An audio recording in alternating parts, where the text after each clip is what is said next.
Language is more than words. It is memory. It is breath. It is medicine.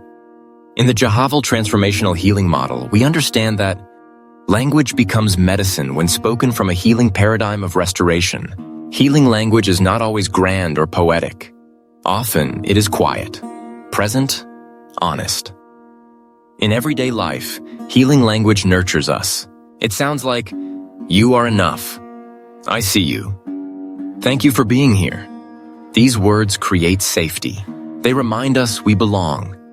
They make space for our becoming. But what happens in times of personal crisis? When we are broken, grieving, or afraid? It is then that healing language becomes sacred. What you're feeling makes sense. You are not alone in this. There is a way through. These are not just words. They are lifelines. They restore dignity. They reconnect us to the soul of who we are. Language carries cosmology.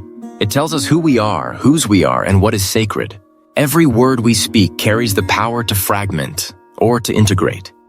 So today, let your words be medicine. For yourself, for others, for the generations listening through you. Speak from the healing paradigm and watch how language becomes restoration.